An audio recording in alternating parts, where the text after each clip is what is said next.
Hello दोस्तों, आप सभी को पता है कि कुछ ही दिन पहले देश ने अपने सच्चे सपूत अनमोल रतन टाटा समूह के चेयरमैन श्री रतन टाटा जी को खो दिया। ये सभी को पता है कि रतन टाटा जी एक महान इंसान थे जो हमेशा समाज, देश और लोगों के बारे में सोचते थे। उन्होंने अपने जीवन काल में कई सारे जन कल्याणकारी योजनाएं बनाई और उन्हें कार्यान्वित किया था। दोस्तों, यही वजह थी कि वो इतने ऊंचे स्तर पर पहुंचे थे और आज भारत के लोग उन्हें नम आंखों से याद करते हैं। आज की कहानी इसी से मिलता जुलता एक गुरु और उनके शिष्यों की बहुत समय पहले की बात है। एक विख्यात ऋषि गुरुकुल में बालकों को शिक्षा प्रदान किया करते थे।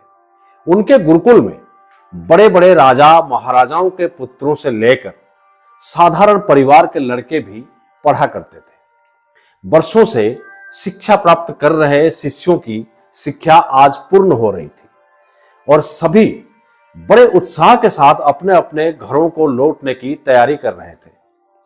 तभी गुरुजी ने सभी को मैदान में इकट्ठा होने के लिए आदेश दिया। शिष्यों ने ऐसा ही किया। गुरुजी सबको संबोधन करते हुए कहा, प्रिय शिष्यों, आज इस गुरुकुल में आपका अंतिम दिन है।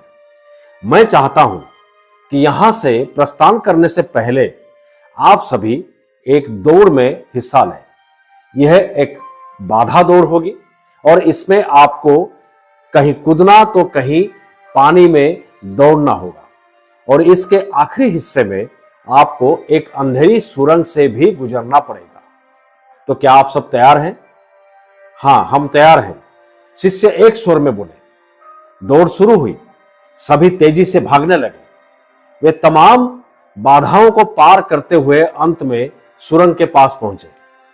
वहां बहुत अंधेरा था और उसमें जगह जगह नुकीले पत्थर भी पड़े थे जिसके चुभने पर असहनीय पीड़ा का अनुभव हो रहा था। सभी असमंजस में पड़ गए। जहां अभी तक दौड़ में सभी एक समान बर्ताव कर रहे थे, वहीं अब सभी अलग अलग व्यवहार करने लगे। खैर, सभी ने जैसे तैसे दौड़ खत्म की और फिर एक बार मैदान में इकट्ठे हो गए। गुरुजी ने उनसे प्रश्न किया, मैं देख रहा हूं कि कुछ लोगों ने दौड़ बहुत जल्दी पूरी कर ली और कुछ ने बहुत अधिक समय लिया, ऐसा क्यों? यह सुनकर एक शिष्य बोला, गुरुजी, हम सभी लगभग साथ साथ ही दौड़ रहे थे, पर सुरंग में पहुंचते ही स्थिति बदल गई।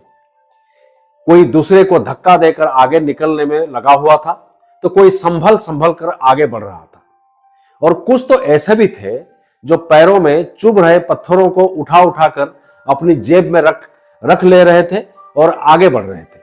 इसीलिए सबने अलग अलग समय में दौड़ पूरी की। अब गुरुजी ने उन लोगों को आगे बुला लिया जिन लोगों ने पत्थर उठा उठाकर जेब में रखी थी।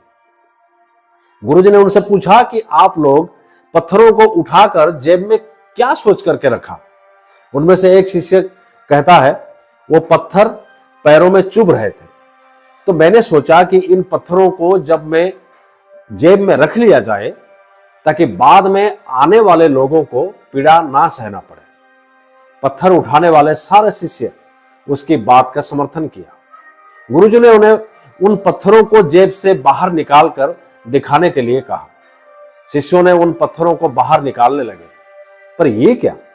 जिन्हें ये पत्थर समझ रहे थे, दरअसल वे बहुमूल्य हीरे थे। सभी आश्चर्य में पड़ गए और गुरुजी की तरफ देखने लगे। मैं जानता हूं आप लोग इन हीरों को देखकर आश्चर्य में पड़ गए हैं। दरअसल इन्हें मैंने ही सुरंग में डाला था और ये दूसरों के बारे में सोचने वाले शिष्यों को मेरा इनाम है। दोस्तों, ये दौड़ जीवन की भागम भाग को दर्शाती है, जहां हर कोई कुछ ना कुछ पाने के लिए भाग रहा है, पर अंत में वही सबसे समृद्ध होता है जो इस भागम भाग में भी दूसरों के बारे में सोचने और उनका भला करने से नहीं चूकता है।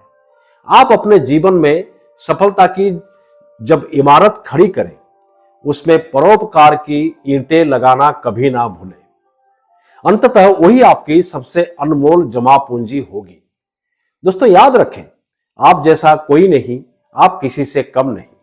अगर खुद पर है भरोसा तो जरूर पूरी होगी मन की आशा। अगले हफ्ते आप सुन सकते हैं फिर एक नई कहानी। तब तक के लिए स्वस्थ रहें। धन्यवाद।